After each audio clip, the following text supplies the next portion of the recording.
les femmes noires sont perçues comme agressives, non douces, toujours à vouloir du sexe. Parce que ma mère est chinoise, les gens me demandent tout le temps si elle fait des massages.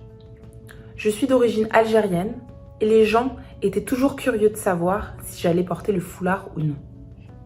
Quand les gens pensent à moi, une femme noire, ils pensent à une opportuniste. Quand je suis avec quelqu'un, ce serait forcément pour son argent. Alors finalement, c'est quoi tous les points communs à ces associations, aux témoignages que je viens de vous dire? Toutes ces associations et stéréotypes, elles sont assignées à ces femmes en raison de leur couleur de peau. Donc les déconstruire un à un prendrait évidemment un peu de temps, mais on peut s'interroger sur leur provenance, d'où ils viennent ces stéréotypes, et comment ils font pour encore aujourd'hui perdurer et donc être maintenus. Alors quand on parle de fétichisme racial, on parle de quoi? C'est quoi les termes? Je pense à plein de qualificatifs. Beurette, lionne, geisha, tigresse, tout ça qu'on vient juxtaposer aux femmes racisées, donc aux femmes perçues comme non blanches. Alors d'où ça vient? D'où ils viennent, ces stéréotypes? Pour ça, il faut remonter quand même à l'époque coloniale, époque où les pays dits du Nord, donc les pays occidentaux, notamment l'Europe, sont allés explorer les pays dits du Sud, donc les pays les plus pauvres, dans le but de coloniser, donc d'imposer les normes, les valeurs, les codes, la langue, parfois la religion, à ce pays. Donc il y a eu plusieurs périodes de colonisation et des périodes aussi esclavagistes, mais disons que les pays occidentaux, l'Europe, a colonisé notamment les Antilles, mais aussi la Caraïbe de manière générale, puis l'Afrique du Nord, l'Afrique subsaharienne et l'Afrique centrale. Là est né ce qu'on appelle le regard colonial. Le regard colonial, c'est quoi? Ce regard colonial, il va venir se poser sur les corps des personnes colonisées, sur les corps non blancs, les corps dits de l'autre. Là va alors se construire la figure de l'altérité, une personne qui est étrangère à nous, à un nous, donc vous avez compris, les pays occidentaux, l'Europe, qui vient donc construire deux figures comme ça, en antithèse, en opposition, avec le corps blanc et le corps non blanc, donc le corps de l'autre, de l'étranger. L'autre va donc apparaître comme non civilisé, sauvage. À l'inverse, là où le corps non blanc va, lui, continuer de préserver finalement tous ces mythes autour de la propreté, la netteté de l'âme, quelqu'un de très civilisé, en tout cas proche de la culture, versus un autre proche de la nature.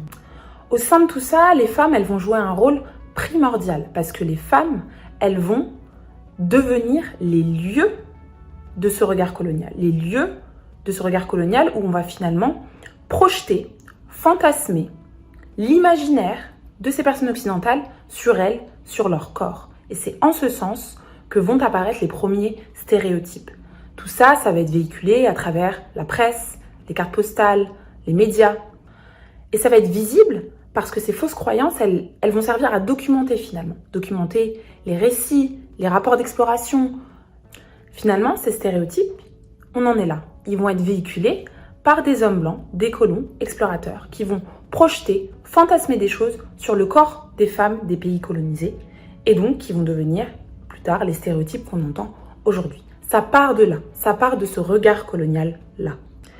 Je vais donc vous proposer une définition du fétichisme racial, qui naît donc de ce regard colonial, comme l'ensemble des projections, fantasmes, stéréotypes, attribués aux femmes, mais aussi aux hommes racisés, notamment perçus comme noirs, asiatiques, arabes, etc., dans les relations affectives et ou intimes.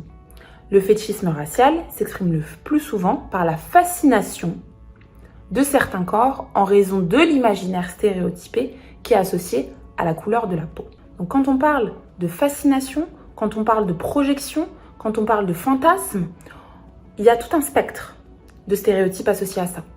Autant des stéréotypes qui fascinent, et là on parle de préférence, autant des stéréotypes qui répulsent. Et là on dit « je n'aime pas ce type de femme, je n'aime pas les femmes perçues comme noires parce que, je n'aime pas les femmes perçues comme arabes parce que ».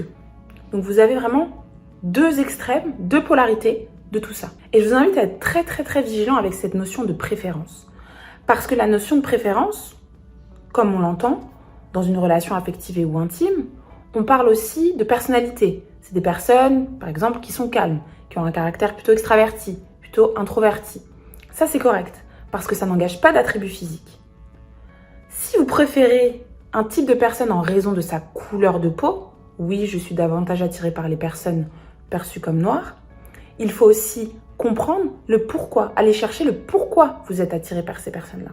Et si, majoritairement, les raisons se basent sur des imaginaires aussi stéréotypés. Et là, c'est important, là, c'est dangereux. Pourquoi? Parce que la fétichisation, c'est un processus qui peut mener à des actes qui peuvent être violents, tant symboliquement, dans la tête, dans ce que ça peut représenter, mais aussi physiquement. Parce qu'en face de vous, finalement, vous ne vous retrouvez pas devant une individualité, une personne en tant que telle, mais vous vous retrouvez devant tout ce que vous projetez sur cette personne, en raison de son groupe auquel elle appartiendrait. Par exemple, si je suis une femme perçue comme noire, vous m'associez à tous les stéréotypes et toutes les associations que vous pouvez faire autour des femmes noires. Et ça, c'est dangereux, parce que du coup, vous répondez quand vous êtes en face de cette personne, vous répondez en fonction de l'imaginaire qu'elle vous procure et non en fonction de l'individualité que vous avez en face de vous. Et ça, c'est très problématique. Alors, je vous invite petit à petit à penser à ce qu'on doit faire, à ce qu'on doit arrêter, déjà d'une part, mais aussi à ce qu'on doit commencer pour légitimer ces personnes-là. Évidemment, la déconstruction, elle prend du temps, mais déconstruire ces stéréotypes, ces amalgames face aux personnes racisées est un premier pas, mais aussi interroger la responsabilité qu'on a dans ce processus-là. Merci.